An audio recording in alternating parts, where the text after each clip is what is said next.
언니, 혹시 이런 적 있어? 아이 재우고 나서 불 꺼진 거실에 혼자 앉아 있는데 갑자기 이런 생각이 드는 거야. 나 지금 뭐 하고 있지? 아이 밥 먹이고 어린이집 보내고 데려오고 씻기고 재우고 그 사이에 집안일 하고 남편 밥 챙기고 시댁 전화 받고. 근데 이 모든 걸 하루 종일 하고 나서 불 꺼진 거실에 앉아 있으면 나는 오늘 뭘 한 거지? 가 아니라 나는 지금 누구지? 라는 생각이 드는 거야. 예전에 나는 어디 갔지? 그 생각이 드는 순간 괜히 눈물이 나는 거야. 아이가 잘못한 것도 아니고 남편이 뭘 한 것도 아닌데 그냥 내가 사라진 것 같은 느낌. 오늘은 그 얘기 해보려고. 서연이 씨 얘기야. 38살, 아이 둘 키우는 워킹맘. 서연이 씨는 원래 광고 기획 일을 했어. 꽤 잘 나가는 편이었고 팀에서도 인정받았고 자기 이름으로 낸 캠페인이 상도 받은 적 있어. 그게 서연이 씨한테는 그냥 직업이 아니었어. 나는 이런 사람이야 라는 정체성이었거든. 첫째 낳고 육아휴직했을 때는 그래도 버텼어. 1년이니까 곧 돌아가면 되니까. 근데 둘째까지 낳고 나서 복직했는데 뭔가가 달라진 거야. 몸은 회사에 있는데 머리는 어린이집에 가 있고 회의 중에 아이 열났다는 문자 오면 심장이 내려앉고 야근 한번 하려면 남편이랑 시어머니랑 협상을 해야 하고 그러다 보니 어느 순간부터 서연희 씨가 회의에서 말을 안 하게 됐어. 예전에는 아이디어 내는 걸 좋아했는데 요즘은 그냥 조용히 앉아 있어. 어차피 내가 끝까지 책임 못 질 것 같으니까. 그리고 퇴근하면 또 엄마 모드로 전환. 어린이집 픽업하고 저녁 차리고 숙제 봐주고 씻기고 재우고. 어느 날 밤이었어. 아이 다 재우고 욕실에서 세수하다가 거울을 봤는데 나 이 사람 누구지? 하는 생각이 든 거야. 피곤한 얼굴, 뭔가 흐릿한 눈빛. 예전에 내가 이런 사람이었나? 그날 남편한테 말했어. 나 요즘 좀 힘들어 하고. 남편이 뭐라고 했는 줄 알아? 그냥 쉬어. 다들 그렇게 사는 거야. 서연희 씨가 말하고 싶었던 건 그게 아니었는데. 쉬고 싶다는 게 아니라 내가 없어진 것 같다는 말을 하고 싶었는데. 그 말이 안 나왔어. 어떻게 설명해야 할지 몰라서. 그냥 하고 불 껐어. 서연희 씨 습관이 하나 있어. 예전부터 자기 전에 다이어리에 뭔가를 한 줄씩 썼거든. 오늘 뭐가 좋았다. 오늘 뭐가 아쉬웠다. 근데 요즘은 그 다이어리를 열지 않아. 쓸 게 없어서가 아니야. 뭘 써야 할지 모르겠어서. 내 하루에 내가 없는 것 같아서. 언니, 이 얘기 들으면서 어땠어? 어, 나도 그래 싶었어? 아니면 나는 아닌데 싶었어? 어느 쪽이든 괜찮아. 오늘 이 얘기는 서연이 씨만의 얘기가 아니거든. 근데 나 솔직하게 얘기할게. 이거 그냥 힘들다는 얘기로만 끝내면 안 될 것 같아서. 우선 먼저 말해줄 게 있어. 서연이 씨가 이렇게 된 게 서연이 씨가 약해서가 아니야. 진짜로. 아이, 낳고 나서 몸 안에서 일어나는 일들이 있는데 그게 생각보다 훨씬 심각하거든. 있잖아. 아이를 낳는 순간에 몸에서 어마어마한 일이 벌어져. 임신 중에 엄청 높아졌던 호르몬들이 출산 직후에 급격하게 떨어지거든. 그 속도가 얼마나 빠른지 알아? 하루 이틀 사이에 수십 배가 뚝 떨어지는 거야. 그러면 뇌가 어떻게 되냐면 감정 조절이 흔들려. 작은 일에 눈물이 나고 기분이 갑자기 바뀌고 뭔가가 재미없어지는 게 다 여기서 와. 그리고 또 있어. 몇 년 전에 뇌 연구자들이 임신 전과 출산 후 여성의 뇌를 찍어서 비교했는데 뇌 구조 자체가 바뀐다는 게 나왔어. 특히 사회 인지 관련된 부분, 그러니까 다른 사람의 마음을 읽고 공감하는 영역이 재편되는 거야. 아이의 신호에 더 민감하게 반응하도록 뇌가 재설계되는 거거든. 근데 그 반대급부가 뭐냐면 자기 자신의 욕구를 인식하는 능력이 줄어드는 거야. 무서운 얘기지? 근데 이게 사실이야. 아이한테 집중하도록 뇌가 바뀌는 과정에서 나 자신에 대한 감각이 흐려지는 거야. 이게 2년 정도 지속된다는 연구도 있어. 그러니까 서연희 씨가 거울 보면서 나 누구지 했던 그 느낌. 그게 단순한 기분이 아니었던 거야. 몸 안에서 진짜로 그런 변화가 일어나고 있었던 거거든. 그래서 언니, 이 얘기 들으면서 그냥 내가 이상한 게 아니었구나 싶었으면 좋겠어. 근데 있잖아. 나 여기서 멈추면 안 될 것 같아. 왜냐면 호르몬 얘기, 뇌 얘기 다 맞아. 그게 진짜 영향을 미쳐. 근데 그게 전부는 아니거든. 솔직하게 물어볼게. 서연희 씨가 남편한테 그날 밤 말을 꺼냈잖아. 나 요즘 좀 힘들어 라고. 근데 남편이 그냥 쉬어라고 했을 때 서연희 씨는 응 하고 불을 껐어. 언니, 그 순간에 서연희 씨가 할 수 있는 다른 선택이 없었을까? 아니, 내 말은 그게 아니야. 쉽다는 게 아니야. 근데 나 이렇게 느끼고 있어. 네가 한 말은 내가 원하는 게 아니야. 이 말을 왜 못했을까? 그게 남편이 무서워서일 수도 있고, 말해도 소용없을 것 같아서일 수도 있어. 근데 혹시 이런 생각도 있지 않았을까? 내가 이런 걸 원한다고 하면 이기적인 건 아닐까?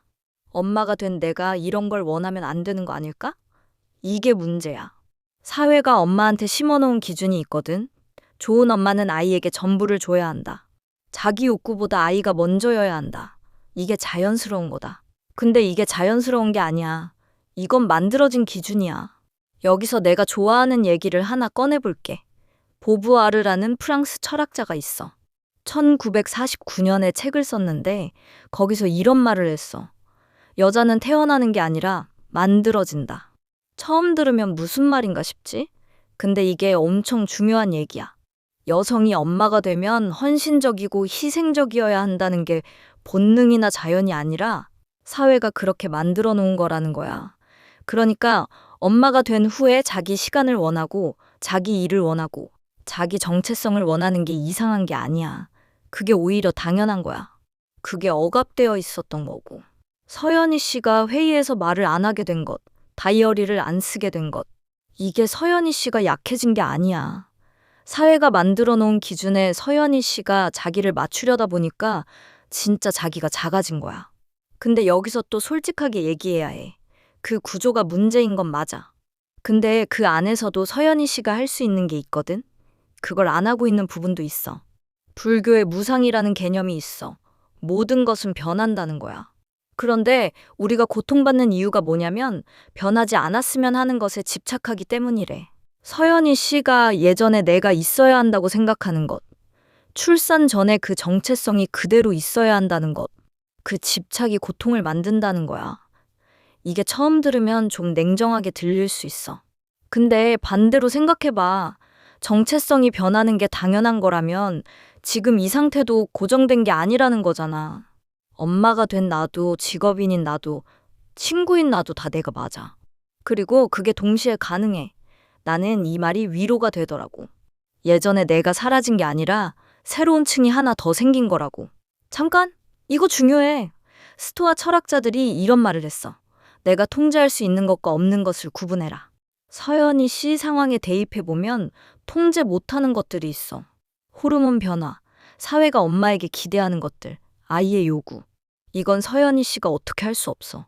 그러니까 이것 때문에 자책하는 건 에너지 낭비야. 근데 통제할 수 있는 것도 있어. 이 상황을 어떻게 해석할 거냐?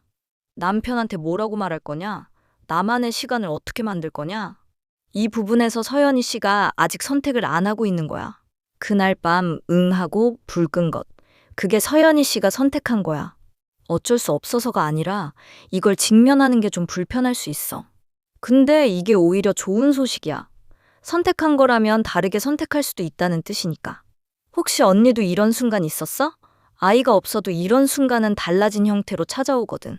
25살 고시생 민지 씨. 고시 공부 3년째. 친구들은 다 취직하고 결혼도 하는데 자기는 독서실에서 하루를 보내. 어느 날 친구 결혼식 하객석에 앉아서 갑자기 드는 생각. 나는 지금 뭘 하고 있는 거지? 나는 누구지? 합격하면 내가 돌아올까? 아니면 그때는 또 다른 내가 없어져 있을까? 45살 자영업자 현주 씨. 카페를 운영하는데 코로나 이후로 매출이 반토막 났어. 하루 종일 카페에 있는데 손님은 없고. 예전에는 이 공간이 내 꿈이었는데 지금은 그냥 버텨야 하는 공간이 됐어. 내가 이걸 왜 하고 있지? 라는 생각이 빈 가게 앞에서 문 닫으면서 드는 거야. 62살 은퇴한 재철 씨. 35년 다니던 회사에서 퇴직하고 집에 있는데 첫 주는 좋았어. 근데 두 번째 주부터 이상한 거야. 내가 아침에 일어나서 뭘 해야 하지? 나는 이제 누구지? 회사원이 아닌 나는 어떤 사람이지? 19살 재수생 유진이. 수능 끝나고 재수학원 등록해서 다니는데 엄마가 어느 날 밥 먹다가 한 말. 넌 아직 아무것도 아니잖아. 그 말이 너무 꽂혀서 그날 밤 이불 속에서 생각한 거야. 나는 뭔가가 되기 전에는 아무것도 아닌 건가? 지금의 나는 없는 건가? 다 달라 보이지. 근데 이게 다 같은 거야. 내가 해오던 역할이 흔들리거나 사라질 때 나는 누구지? 라는 질문이 올라오는 거야. 이게 나쁜 게 아니야. 이 질문이 올라온다는 게 오히려 내가 살아있다는 증거야. 그래서 뭘 해볼 수 있을까? 나 처방전처럼 주고 싶진 않아. 근데 서연이 씨한테 진짜 해보면 어떨까 싶은 게 몇 가지 있어서. 첫 번째는 생각을 바꾸는 거야. 아니, 생각을 바꾼다는 게 너무 막연하니까. 서연이 씨가 가진 생각 중에 이런 게 있을 거야. 내가 직장을 계속 다니니까 아이한테 미안하다. 근데 이걸 이렇게 바꿔볼 수 있어. 나는 자기 일을 계속하는 엄마야. 그 모습이 아이한테 여자도 자기 삶을 살 수 있다는 걸 보여주는 거야.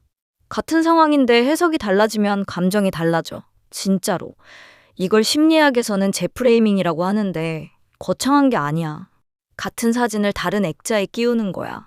물론 이게 한 번에 되지는 않아. 근데 자동으로 드는 부정적인 생각을 발견할 때마다 잠깐, 이걸 다르게 볼 수 있을까라고 물어보는 거야.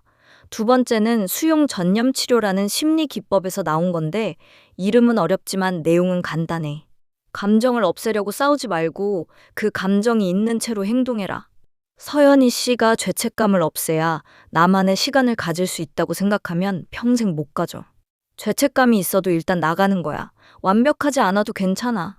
죄책감 느끼면서도 카페 가서 커피 한 잔 마시는 게 가능해. 그 두 가지가 동시에 있을 수 있어. 세 번째는 남편한테 다시 말하는 거야. 근데 이번엔 다르게. 그날 밤처럼 나 요즘 좀 힘들어 라고 하면 상대방은 그냥 쉬어 라고 할 수밖에 없어. 뭘 원하는지 모르니까. 이렇게 해봐. 나 요즘 정체성이 흔들리는 것 같아. 엄마로서의 나만 있고 나 자신은 없어진 것 같은 느낌. 그래서 주말 오전에 2시간만 혼자 있는 시간이 필요해. 그동안 아이 좀 봐줄 수 있어? 이렇게 하면 남편이 뭘 해야 하는지 알 수 있어. 그리고 서연이 씨가 원하는 게 뭔지도 명확하고. 비폭력 소통이라는 방법인데 관찰하고 감정 말하고 욕구 말하고 구체적인 요청하는 거야. 순서가 있어. 이게 처음엔 어색해. 근데 연습이야. 한 번에 완벽하게 안 해도 돼. 그리고 마지막으로 이 얘기 꼭 하고 싶어. 윈니컷이라는 소아과 의사이자 심리학자가 있어. 1950년대 사람인데 이 사람이 이런 말을 했어. 충분히 좋은 엄마면 충분하다. 완벽한 엄마는 오히려 아이한테 안 좋다는 거야. 왜냐면 아이가 세상이 내 마음대로 안 된다는 걸 배워야 하는데 엄마가 모든 걸 다 맞춰주면 그걸 못 배우거든. 그러니까 서연이 씨가 완벽하지 않은 엄마인 게 아이한테 더 좋다는 거야. 진짜로. 충분히 좋은 엄마. 이거면 돼. 서연이 씨한테 직접 말하고 싶어. 언니, 예전에 언니가 사라진 게 아니야. 엄마가 되면서 새로운 층이 생긴 거야. 그 층이 지금 너무 두꺼워져서 다른 층들이 안 보이는 거야. 그 층들 다 아직 거기 있어. 광고 기획하던 언니, 아이디어 내던 언니, 다이어리에 뭔가 쓰던 언니. 다 거기 있어. 근데 그 층들을 꺼내는 건 아무도 대신 못 해줘.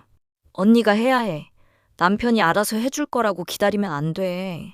시어머니가 이해해 줄 거라고 기다리면 안 돼. 언니가 먼저 나는 이게 필요해 라고 말해야 해. 그게 이기적인 게 아니야. 그게 자기를 지키는 거야.